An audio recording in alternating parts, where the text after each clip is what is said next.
Thank you all and welcome to the White House. The young, the old, black and white, our Native American friends. Hey, how are you? Hey, how are you? Hey, how are you? Hey, how are you? I am angry and upset and determined. The United States Congress can keep Roe versus Wade, the law of the land. They just need to do it. I've never seen you so angry. You seem to be... This is what the Republicans have been working toward this day for decades. They have been out there plotting, carefully cultivating these Supreme Court justices so they could have a majority on the bench who would accomplish something that the majority of Americans do not want. Come on, man. What are we talking about? Right and wrong. Come on, man. What are we talking about?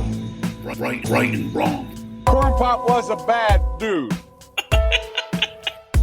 Whoa. Corn Pop was a bad dude. Whoa. Come on, man. What are we talking about? Welcome to Right and Wrong. This is the show where we try to wake up the woke by talking common sense about the issues of the day. I'm your host, Brian Ruka, and with me as always over there is my buddy, your friend and mine, Producer Juice, holding things down, dominating this show as usual. Today we're going to be talking about the show Generation Drag, which is being produced by Tyra Banks for the Discovery Plus streaming service. I'll give you guys a little hint. It is a show that's about children being entered into drag beauty contests. Ew. Yeah. Not good. We're also going to discuss the Supreme Court opinion that was leaked, in which it appears the court's on the verge of reversing that non-existent constitutional right to an abortion. I guess those founding fathers refrained from including this because they didn't have uteruses. Right, Juice? You think that's why they stayed away from the old should we or shouldn't we murder babies while they're in their mother's wombs? Might have been. I don't know. Also, we'll dive into the shocking revelation that there's major tension between the Joe Biden and Kamala Harris camps. Who could have seen that coming? And we'll close out the show with the people segment. In our Come On, Man segment of the day, you'll be introduced to the person that's been tapped to lead the newly formed Ministry of Disinformation. We've got a lot to talk about today, so I got to cut the grab-assing a little bit shorter than usual today. So, I mean, you guys know where to find me, at DDRuka617 up on Twitter. Juice is over there as well, at Juicebox1423. Check us out there, talk with us, interact a little bit, tell us what you like and don't like about the show. Take Juice's poll that he's got up there about worst TV characters, I think, something like that recently. I may or may not be the only person who voted on it so far up until this point. My vote was definitely for Wendy Bird. Just going to spoil that for you guys already. Horrible, horrible character / actress. Never been a big fan of hers, especially when she tried to pull off that Boston accent during Mystic River. Horrible. Horrible. I digress. I said I was going to do this grab ass and stuff quick, but here I am. There we go, rambling again. Wonder why I'm the host of the show, right, Juice? You going to play that Oscars Wrap It Up music on me? Please, please, please don't. Don't send Will Smith up here to slap me either. I'm definitely not a alopecia advocate. We're also up on YouTube, Rumble, Locals, Truth Social, Facebook, Apple, Spotify. So follow the show, please. Tell a friend about us and help us grow. We're going to give the shout-outs this week to Buddy and Dot, Mike on Mine It, Ash the Author, Mary Grace in Boston, Mark William and Luke on Elmer, Bones riding the groom buggy over there with Captain Hook and Peter Pansexual, and can't forget about Crispy in West Roxbury. Thank you guys so much for supporting the show. One more little note. After today, you'll be hearing this one on Thursday drop, but we're going to be moving the show to a Monday schedule going forward. See how that works out a little bit for us. Got to shift some things around. So you'll get this one on Thursday. You'll get a quick turnaround with a Monday episode after that. And going forward, we're going to be looking to release on Monday. So keep an eye out for us. All right, Mr. Ric Flair, take it away, brother, because it is showtime, baby. Woo! Showtime! Woo! Woo! All Okay, I'd like to start off by talking about an incident that occurred right here at the James F Condon School over here in Southie Juice. For those of you not local, South Boston. That's what it's called around here. So this school, it is for ages 4 through 14. So last Friday, the Boston police were called to the school because a bullet was found in the boys' bathroom. It was also learned that on Thursday, the day before, they found a SWAT sticker symbol in the school as well. So since this story broke, there's been two sides that have formed. Those of us that are normal and find it pretty much outrageous and dangerous that a bullet was found in an elementary school. And people like this guy who think it's just another day of city living. I think the principal should have done exactly what he did. You know what I mean? Which is alert the police, let them come in. It sounds crazy, but it's a little different here in the city. I mean, there's guns all around here. It's not like they found a bomb or something. Yep. Yes, sir. I agree. You do sound crazy for dismissing the fact that a bullet was found in an elementary school. Elementary school. We're in the city here. There are guns all around here. You know, wake me up when you guys find something dangerous like a bomb or something. I wonder if we can save that quote for Queen Wu to use as an ad for tourism. Or better yet, maybe as a campaign slogan. What do you think, Juice? Re-elect me, Queen Wu, mayor of mandates. We're in the city, and there are guns all around here, even in our elementary schools. But I promise you one thing, my subjects. We will not condone bringing bombs to schools. I love it. I love it. That 10-second clip also shows you how effective these strict gun laws in all these blue states are. I guess I should stop putting words into the Queen's mouth. Why don't we just hear what she had to say about this story? You got that one, right, Juice? There is a protocol for how any incidents that are related to public safety are very quickly connected between our school leaders, central office, and public safety agencies. In this case, we're continuing to work with our school leadership and the district here and continuing to have conversations to make sure we know all the information. How about that impressive list of buzzwords used by the Queen? Protocol, incidents relating to public safety, school leaders, the central office, public safety agencies, work with school leadership, the district, have conversations, still need to gather all the information. What more information do we need here? The bullet was found inside this school. No one's debating that. Action is needed, Queen Wu, not conversation, period. And that's it. The time for conversation is over. When the left has no answer, you notice what the default is? We need to have a conversation. They love that line. Everything needs to have a conversation about. You know why they like that? Because it takes you like 3 years to finally lock them into that conversation.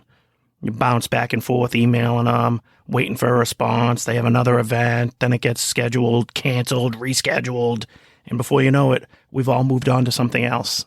And the Queen once again gets to avoid having that conversation with her measly subjects anyways. I am finished with the checking of the bags conversation. You notice that she mentions public safety agencies, but she leaves out that her progressive party that leads our city was in favor of removing those public safety agencies, i.e., police, from the schools.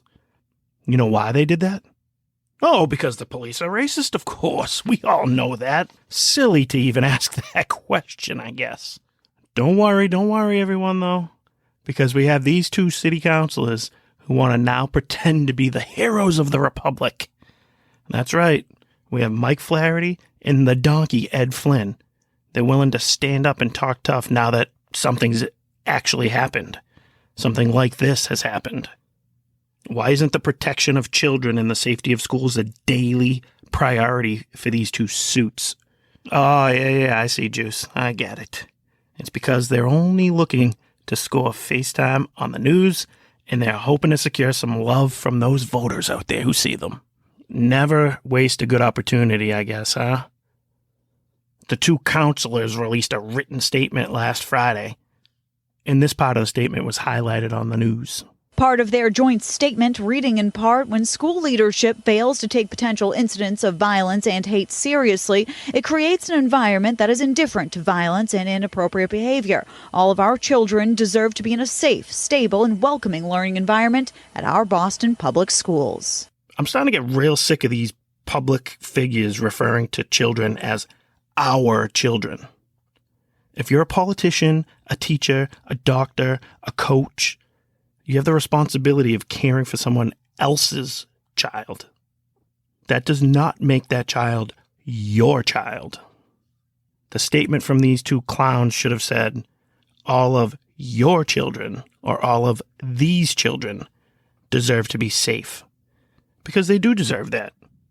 But they're not your children, Mike. And they're not your children either, donkey. Ed. Listen to Ed drop it again here. You're lucky, by the way, that this is audio only because this guy looks like he slept on a bench down at Castle Island last night in the clip. Public safety is critical. We have to take every situation very seriously. Nothing is insignificant. Everything has to be investigated. Our kids' safety is the most important thing, and we take that responsibility very seriously. The only thing this guy takes seriously is what Queen Wu tells him. He follows her around like Littlefinger followed around Catelyn Stark, or her sister that breastfeeds the 15-year-old. This guy's just a slimy, sleazy, wiggly politician. Not to be outdone here, though. The faculty and the staff from the Condon School responded to the critics with a video of their own. This clip is from a site called Caught in Southie. Cringeworthy doesn't do it justice, but I'll let you guys hear for yourself. Juice, you want to fire away with that one for us? We are the Condon staff. We represent the voices that have been fighting the true struggle with racism from within these walls, within this community, within this district. Historically, we have not been a school to practice transparency. We lack the will, courage, and means to tackle things directly.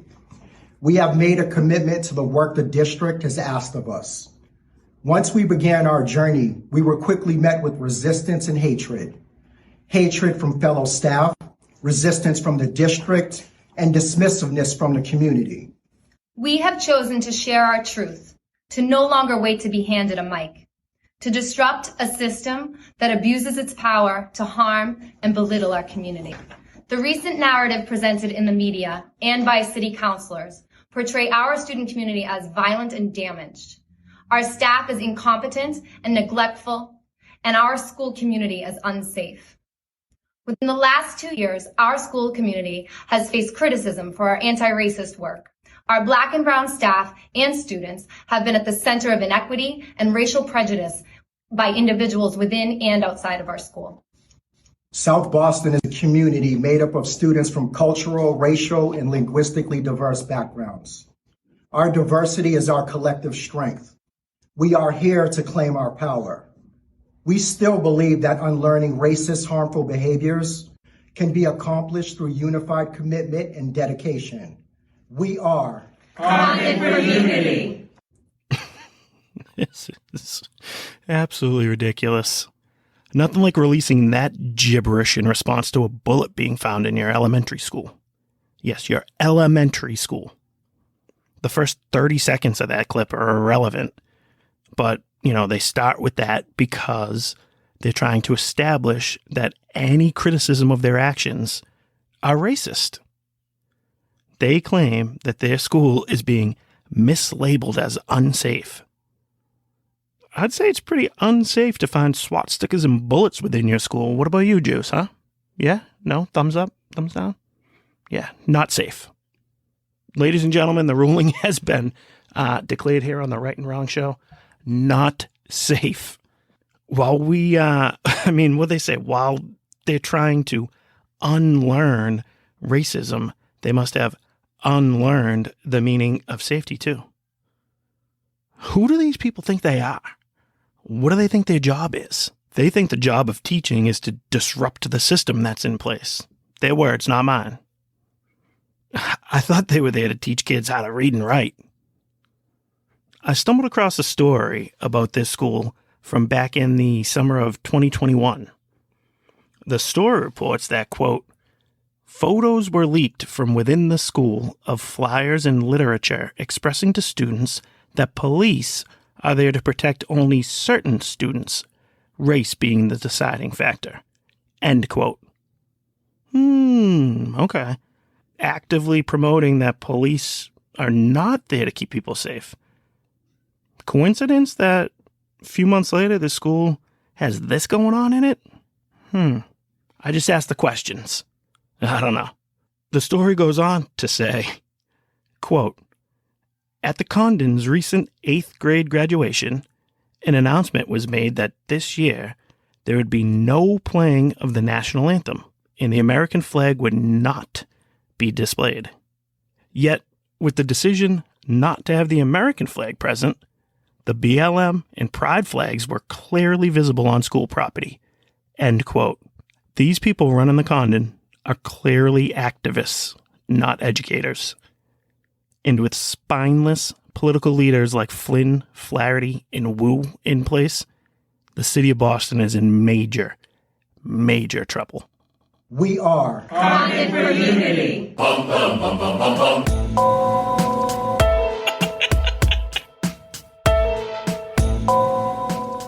All right, so this story here is pretty cringy. So prepare yourself, okay? Don't say I didn't warn you. It is a trailer that we're going to play from the upcoming show titled Generation Drag, which is executive produced by Tyra Banks, and it is set to premiere on the Paramount Plus streaming service. Juice, before we, I guess, go into it any further, what do you think? Just play the trailer for them? Let the Generation Drag dig themselves their own grave, as they say, I guess? All right, yeah. Why don't you go ahead and fire that bad boy up for them then, Juice? Welcome to the Pink Palace, my lovely friends. I first discovered drag at 13. I didn't know what it was, but I knew I wanted it. Put on the wig and the makeup, and I'm someone completely different. I'm so pretty! All right, hang on. I'm sorry, I wanted to play the whole thing, but I can't help myself. Discovered drag at 13? Who's leading you towards drag at 13 years old? What parents are doing that? Or what does that say about the culture we live in, I guess? Or maybe just maybe bring this back to the school system that we've spent a lot of time talking about on these episodes? Do you think that the indoctrination of our kids in schools has something to play in the discussion today? Into a show like Generation Drag, where 13-year-old kids are introduced to the world of drag queens for some reason? All right. Go ahead, Juice. My drag name is Vanessa Shimmer, and she is just a force you cannot reckon with. How do I parent a child that wants to do drag? I never expected drag to be a part of our lives. Oh my God, these are so cute. These are problems I never thought I had to prepare for. All right. Let's hang on there again for a second. How about that, problems you never thought you'd had to prepare for?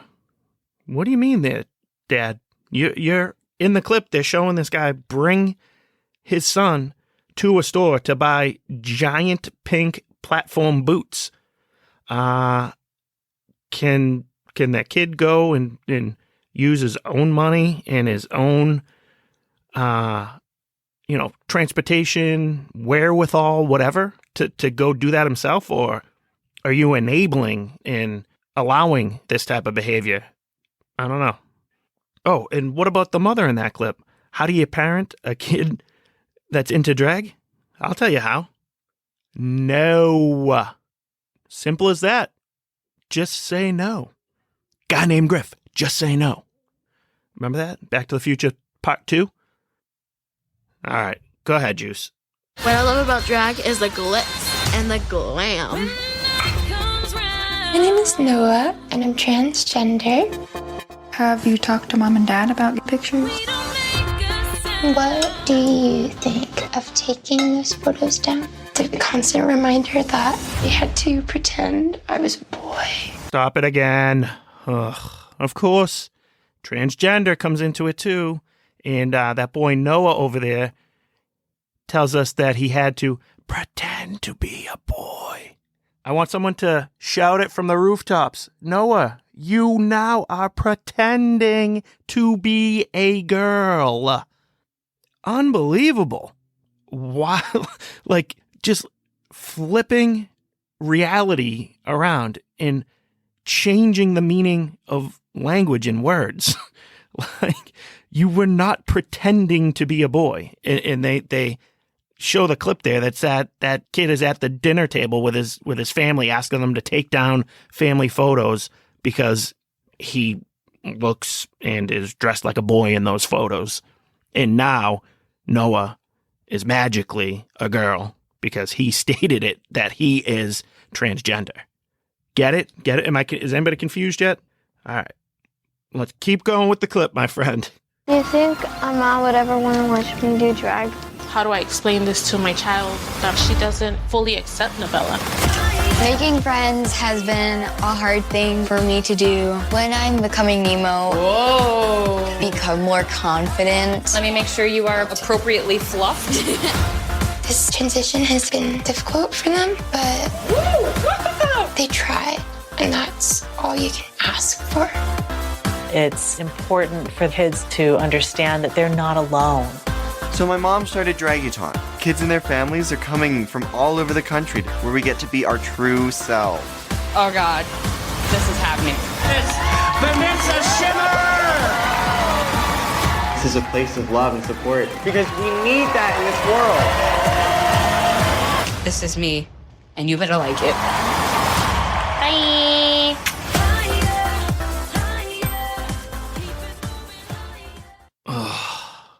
Those parents that are in that video and in that show that agreed to do this, that are doing that to their children, they're absolutely disgusting. I'm sorry that those kids are mixed up in it. I have compassion for what is being done to them, but the amount of long-term damage that these parents are doing to the children that they're supposed to be protecting, it's just heartbreaking. It really is. I know I like to poke fun, make jokes, try and remain somewhat light about some of these topics, but it's just incredible that this is what's going on in this country in the year 2022. How about the praise that's being given to the kids too from all the adults in their lives? That one, the Finding Nemo kid, whatever he said his name is, coming down in a wig and a dress, and enters a room that's just filled with adults, clapping, and one of them saying, "Oh, let me fluff you up there," and to the dress, not the other kind of fluff, thankfully, bro. But they're talking about these kids as being courageous and brave and all these qualities, but in reality, it's actually more of a statement on the lack of courage and the lack of bravery by these parents and the adults and guardians in these kids' lives, because they're too afraid to say no to them. They're too afraid to face some public criticism for insisting that their boy is a boy or their girl is a girl, and for protecting their innocence and shielding them from being sexualized for the enjoyment of grown-ups and adults that are going to be watching them and clapping for them and, quite frankly, getting their kicks off of watching this. I'm sorry. I don't know how else to say it. It's just incredible.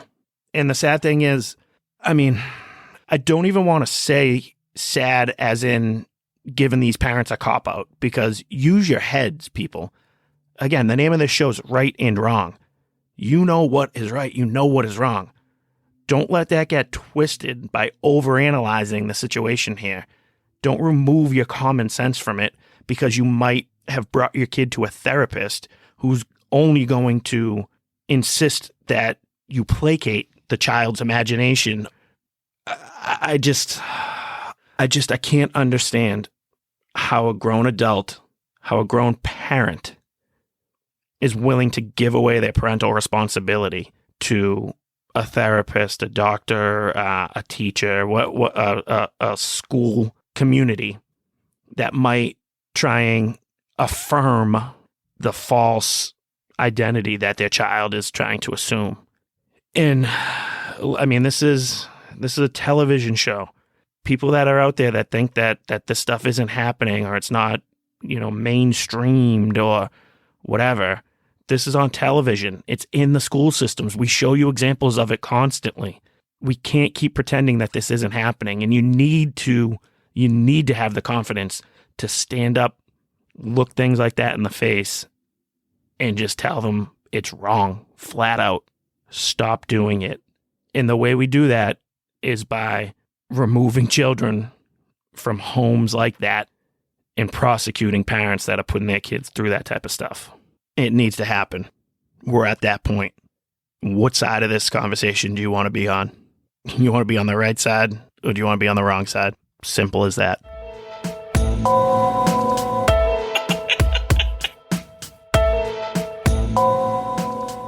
Okay, so if you haven't officially heard about the leak from a draft from the Supreme Court's upcoming ruling in a major abortion case, then you must be living under a rock, right, Juice? The audio you heard at the beginning of the show was from the completely unhinged and unstable senator from the great state of Massachusetts, Chief Elizabeth Warren. I hope someone sends up a smoke signal for Juice. Let her know that it's safe to come out. The world, in fact, has not actually ended, Chief. Okay? I think you're safe to come out. Remember last week when that guy called Republicans weird? Yeah, this woman sounds like she's on the verge of having a mental breakdown because of the number of babies that are destroyed within the womb is going to be reduced. I don't get it. I don't understand how that turned into the sacred altar of the left right there. But they really are not happy about this one.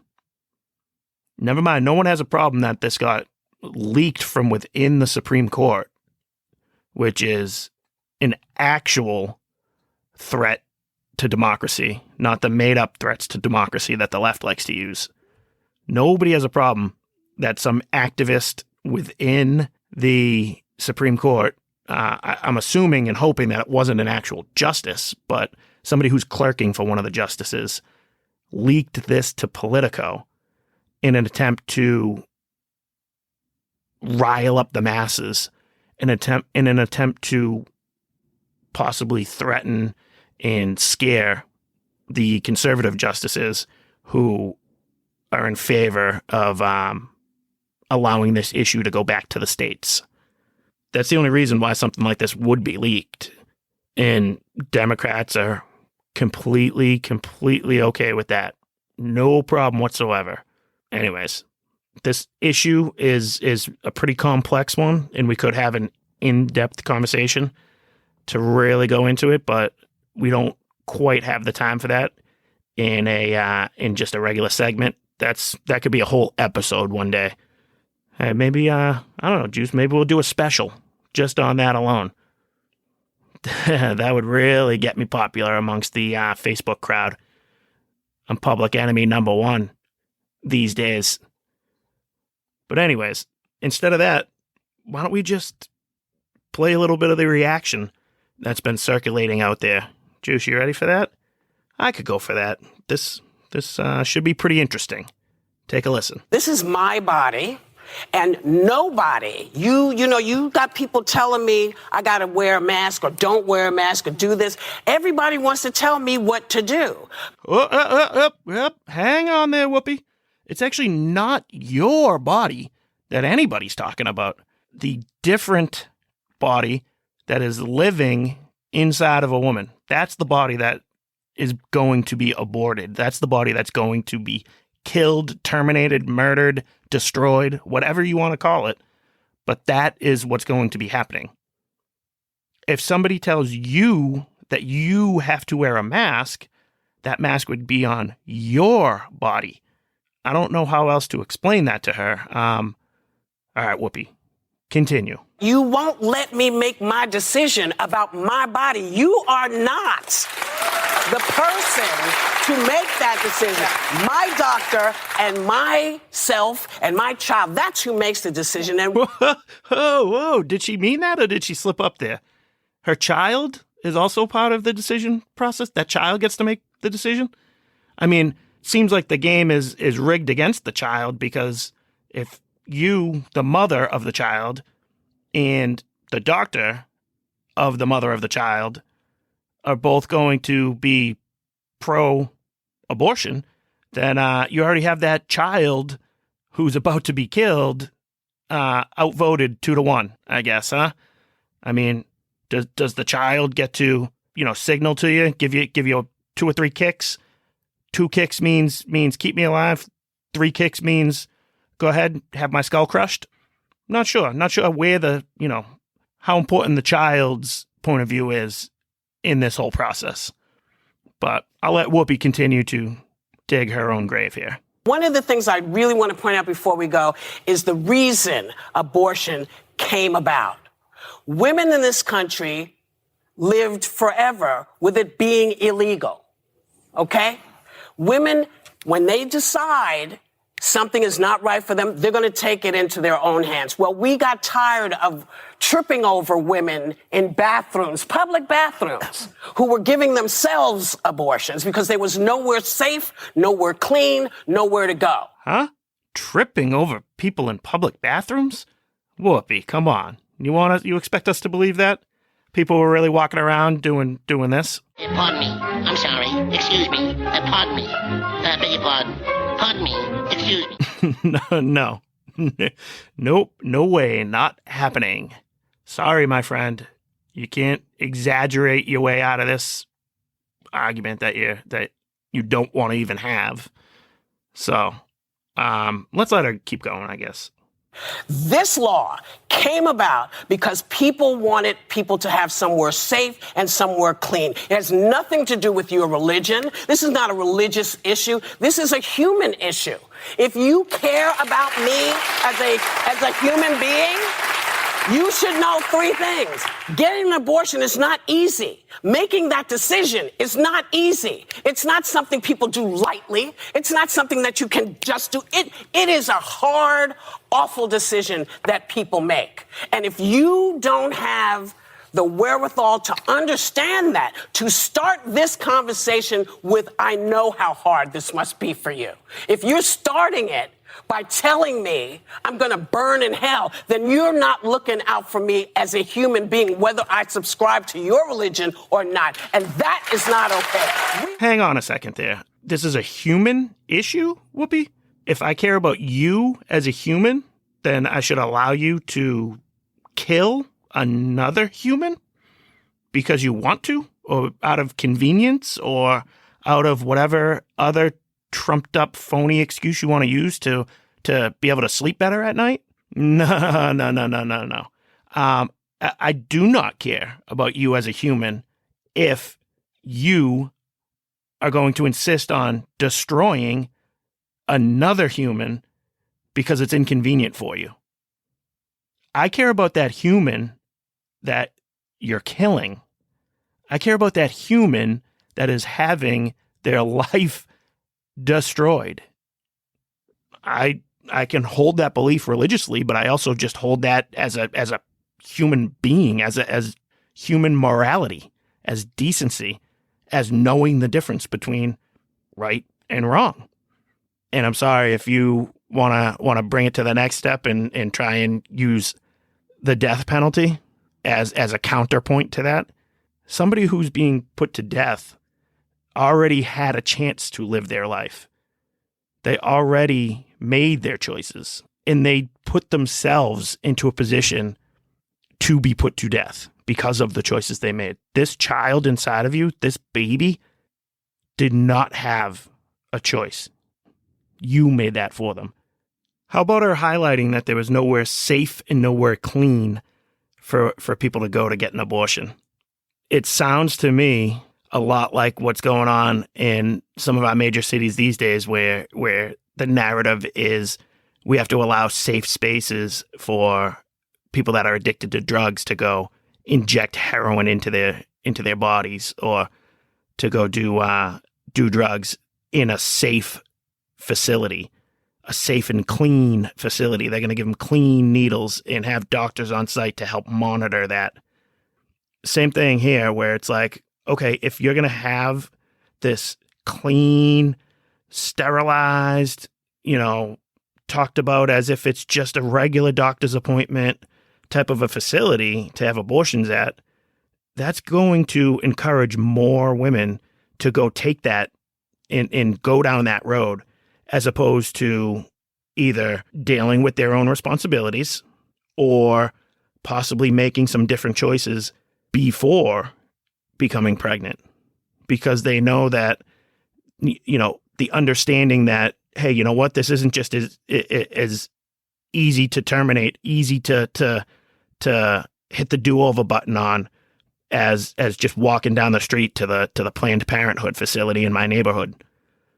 That might make people make some more mature decisions, maybe, or at least understand that there are consequences to your decisions, and maybe make some lifestyle changes. I think that's a positive for society. Get more people to live life positively, as opposed to sacrificing their morality. Unbelievable. Well, Whoopi Goldberg, my friend, once again, you are a scholar of our time.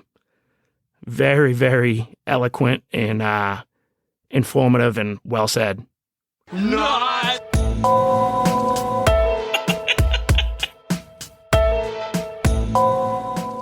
All right. Are you guys ready for this one? According to a new book that's just been released, Vice President Kamala Harris is what some might refer to as a bit of a diva. Yeah, Juice, what did Iago say after the Cave of Wonders swallowed up that dude at the beginning of Aladdin? Oh, there's a big surprise. That's an incredible. I think I'm going to have a heart attack and die from that surprise. Yep, that's how I felt when I heard that Kamalama Ding Dong acts like a diva. I mean, very, very surprising, I know. Anyways, the authors of the book, titled This Will Not Pass, This Will Not Pass, were given an interview with NBC, and we have this for you guys to hear. Kamala Harris felt disrespected. Here's one anecdote you have. Harris worried that Biden's staff looked down on her. She fixated on real and perceived snubs in ways the West Wing found tedious. When Harris walked into a room, the White House staff did not stand up the way they did for Biden. The vice president took it as a sign of disrespect. What was astonishing here is apparently there was a meeting about this. Yes, the chief of staff to Kamala Harris telephoned the West Wing and told a senior advisor in the West Wing to Biden, the VP has noticed this, and she would like folks to stand, staff members to stand when she enters the room. This pulls back the curtain on what this White House is really like. The tensions are deep and they are real between the VP's office and the West Wing. Obviously, the public image is what it is, but this is an ongoing challenge. And what is hovering over all of this, Chuck, is 24. So clear. Is Biden going to run again? And if not, is it going to be VP Harris? That is the mood music hanging over the entire Democratic Party right now, as are Biden's poor numbers. This is hilarious. Nothing displays confidence quite like fixating on real or perceived snubs. This goes to show that she realizes just how bad she is at all this, too. She knows. Oh, she knows.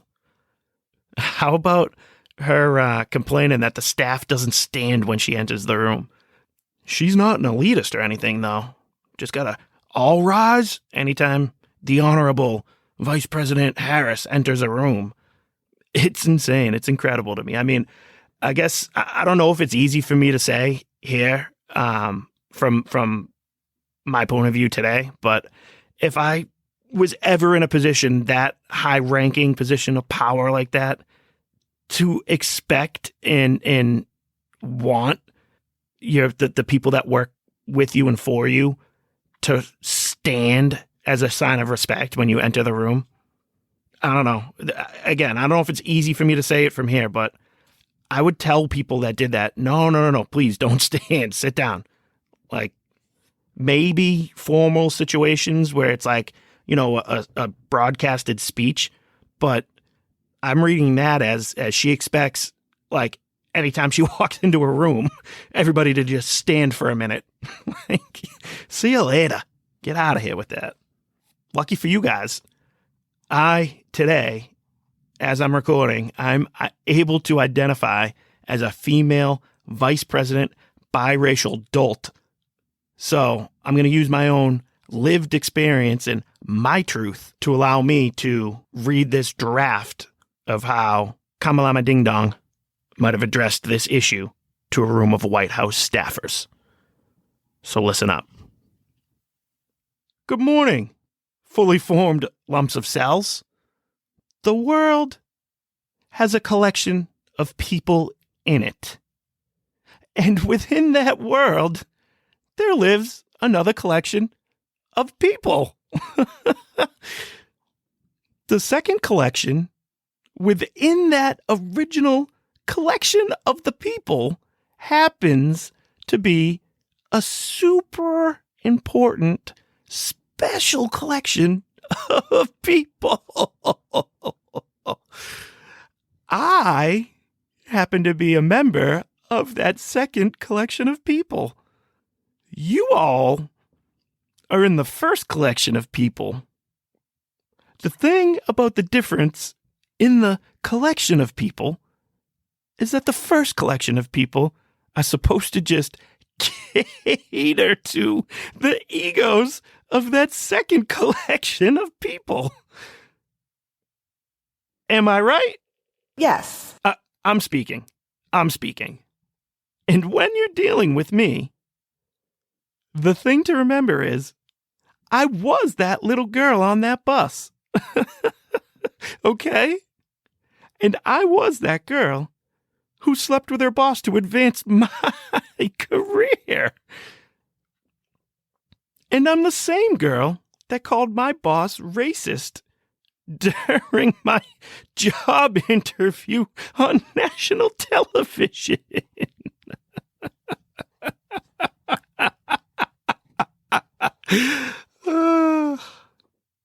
So after all the hard work I've done to pave the way for the collection of people of all kinds of truths and experiences, we can explore all of the many opportunities in space for all of humanity. So having said all that, I think it's clear now what you need to do. When I walk through this thing called a door and enter an area we call a room, you all are supposed to stand for me. And that's because I've made it to the second collection of people, and you still belong in the first collection of people. Thank you, and may science bless the global world. Well, luckily for the rest of us, Vice President Harris will continue to be doing the Charlie work within the Biden administration. All rise. All right, Juice, it is that time of the show. Everybody's favorite segment, the Come On, Man segment of the day here on the Right and Wrong Show. We're going to go to a nice video that made the rounds towards the end of last week. So you may or may not have seen it already. Tucker gave it a lot of love or made fun of it quite a bit on his show last week. But it has to do with this kooky woman that got picked by the Biden administration to lead the newly created Disinformation Board. The board that falls under the Department of Homeland Security, and it is going to be tasked with combating disinformation online. Guess what? They picked a crazy leftist named Nina Jankowicz to lead that department and sift through all the stuff circulating on the World Wide Web to decide what stuff is disinformation or misinformation or false. Well, if you haven't heard already, this Nina Jankowicz character was a very, very big believer in letting the entire world know, tweeting about it, being very vocal about the fact that the Hunter Biden laptop story was a Russian hoax. It was misinformation. It was disinformation, all that good stuff. Apparently, the New York Post slipped one past her there, but thank God she's going to be in charge of the department going forward. Wonder if she's going to have a slant at all with the things that she considers to be disinformation and the things that she allows to be peddled out there on the World Wide Web. I guess without further ado, why don't we take a listen to this absolutely horrible TikTok video. Information laundering is really quite ferocious. It's when a huckster takes some lies and makes them sound precocious by saying them in Congress or a mainstream outlet. So disinformation's origins are slightly less atrocious. It's how you hide a little lie. It's how you hide a little lie. It's how you hide a little lie. When Rudy Giuliani shared bad intel from Ukraine, or when TikTok influencers say COVID can cause pain, they're laundering disinfo and we really should take note and not support their lies with our wallet, voice or vote. Oh man, don't forget, ladies and gentlemen, we're the weird ones over here. Just because we don't want babies to be ripped out of their mother's wombs or, want our borders to be protected, want to uphold the American Constitution, stand for the Pledge of Allegiance, all that good stuff. Believe in God. We're the weird ones. What is up with this lady? If you get a chance to watch the video too, she is tapped. Another member of the Crazy Eyes crew. She is nuts to take the time to put that out there. Like, I'm not against goofing around, having a little bit of fun, whatever, but don't put that out there online for everybody to see. If you want to pursue a career in the public spotlight, in politics, in important decision making, she's not trying to just host a podcast like I am. This woman just got a job being in charge of an agency within the Department of Homeland Security. Yeah. I mean, I don't know. We need to get these theater geeks out of the administration or something. Go do something else, but you're not qualified if you put a video out like that. How could you be considered to be qualified as a rational, reasonable human being? I'm sorry.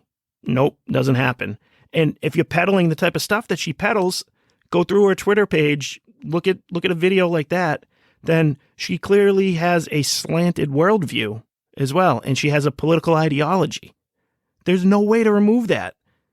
You can't just all of a sudden, she's not going to clock out at 5 o'clock and go home and make videos like that, TikToks like that, have conversations with her little inner circle about how terrible Republicans are and the evil white man, but then clock back in between 9 and 5 and all of a sudden now reasonably consider what is and is not mis and disinformation. I mean, if we want to ask her, let's see if she thinks she's a biologist or not and can answer what a woman is for us. I mean, if she's going to be up there, if she's going to be online removing or labeling information that is as common sense as a boy is a boy and a girl is a girl, boys have a penis, girls have a vagina, if she's going to label that as misinformation, She failed already. She failed the test. Done. Out of here. See you later. Not qualified. Oh, man. The left is crazy, ladies and gentlemen. So, without further ado, Miss Nina Jankowicz, you have earned yourself one big, fat, classic. Come on, man. And that's all we got for you on the show today. Again, thank you, everybody, for the love and support. Help spread the show around, please, when you can. You know, give us a follow. Shoot us a like here and there. Whatever you got to do. And don't forget, we're going to be coming right back at you with a Monday show coming up this week. We're going to be posting another episode on Monday, which will end up being our new release day, our new show day. So, I guess that's all I got to say so far, Juice. I got nothing else except thanks for having me.